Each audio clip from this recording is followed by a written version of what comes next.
Video games originated within space and soon thereafter horror. Our latest combination of these two sources forms our petrifying preview of what could be a killer app.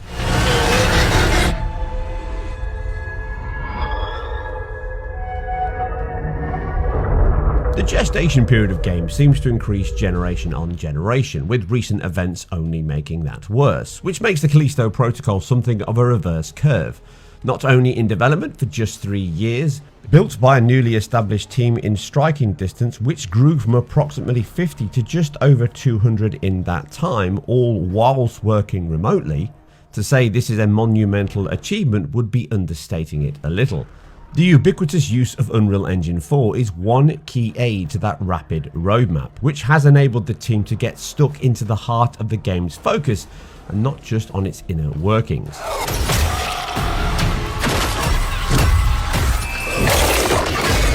Now, this is not to say they have not tailored the engine to best suit their needs. Led by a collection of veterans, with rendering lead Jorge Jimenez being pivotal in that. You may recall him from Call of Duty Advanced Warfare, which blurred the lines, quite literally, between cinema and real-time gaming back in 2014.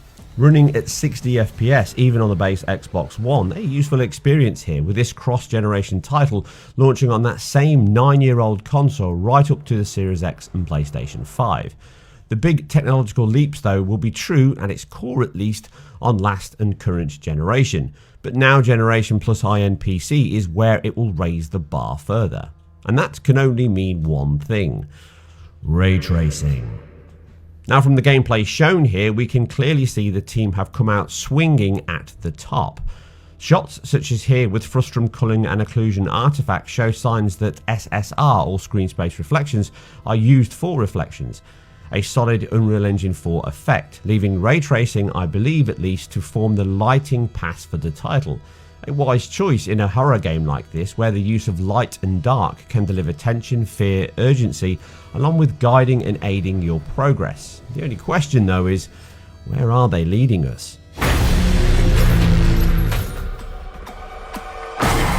On a purely technical and artistic level, the big tentpole leaps here are abundant.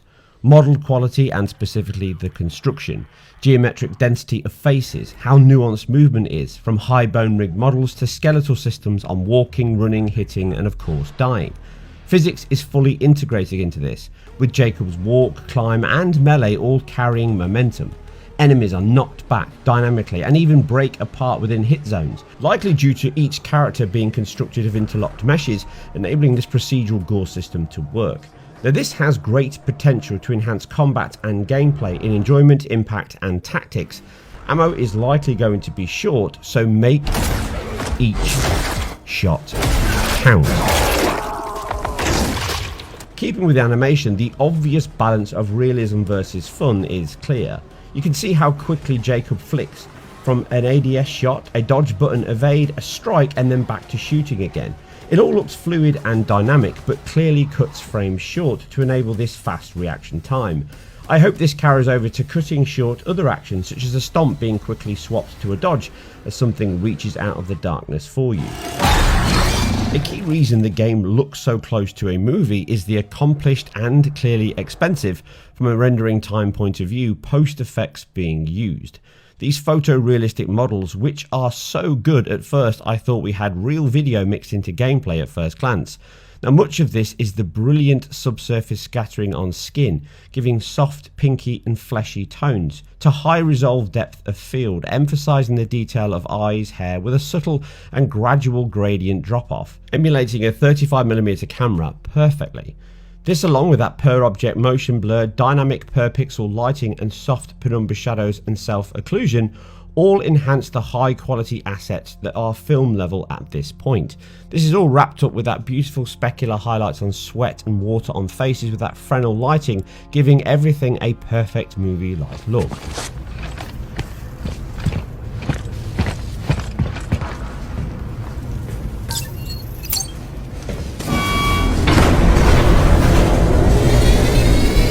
Now, this has Jorge's MO all over it, continuing his excellent work from Sledgehammer Games. The similar but significantly improved techniques here show no obvious artifacts we're so used to seeing. No banding and ghosting of blur as limbs move, no flicker or sharp edges of depth of field around characters. The silhouette masking and occlusion passes here are almost certainly using very expensive stochastic sample kernels.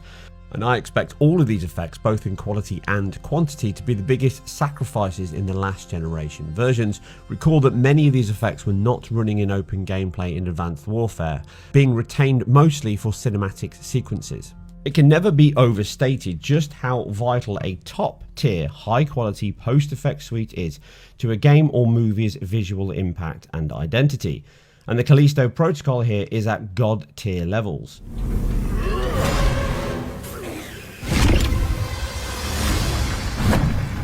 Now, this kind of quality and knowledge is due to the industry veterans that formed and lead the studio's direction. I had the pleasure to speak to one of those in Mark James. As the Chief Technical Officer of Striking Distance Studios, he was intrinsic in the studio's techniques, technology, and its incredible results. Having worked with the likes of LucasArts, 2K, amongst others, he has the experience to drive the studio on its game engine and technological direction.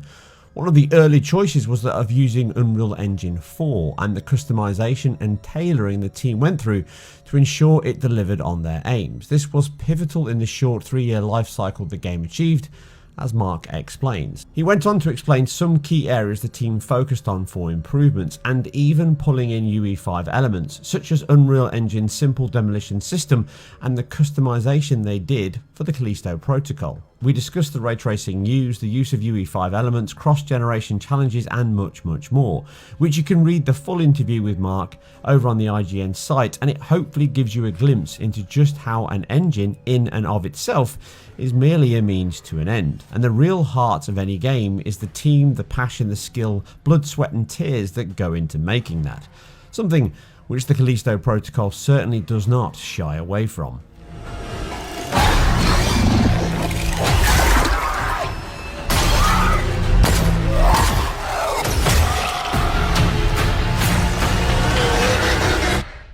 Soundscape and mixing are practically 50% of the entire puzzle, and it is here that I have to mention the elephant in the room. Due to the creative lead being none other than industry veteran Glenn Schofield, this does have a Dead Space spirit, which should not be a shock, but it also shares its heart and passion. Sound can be a key tool in a developer or director's toolbox, enabling anxiety or trepidation if you hear something ahead, or urgency if it's coming from behind. To disgust, a soft, squelchy, wet gore as you strike an enemy's head or have your own torn off.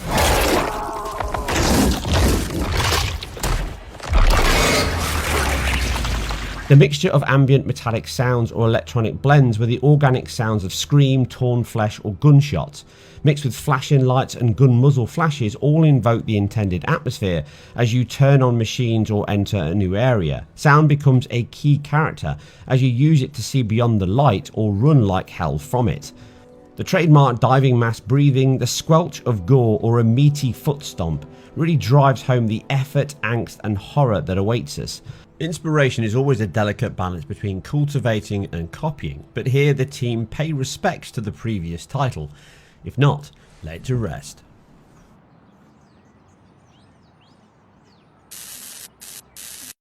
The Foley mix and soundscape is a key tool alongside the physicality of the game's UI. Ammo is all on the gun, health on your neck, added to by your breathing, the levels and tired animation cycle all giving you physical tells of where you are. Flashing red lights and sirens warn of danger, soft yellow lights in an open doorway, a possible sanctuary. All reminiscent of Dead Space for sure, but no less impressive and much more important and nuanced than a swamped UI and menu system, following the motto simplify to intensify. And it does wonders.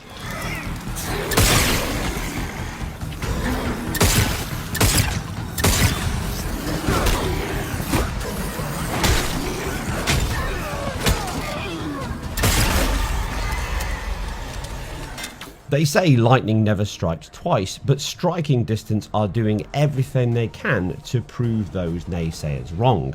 The team may be new, but led by veterans and a passionate and skilled ensemble, I think come December, we may yet see lightning strike twice. So whatever you're holding on to right there, that's your old life. You gotta let that go.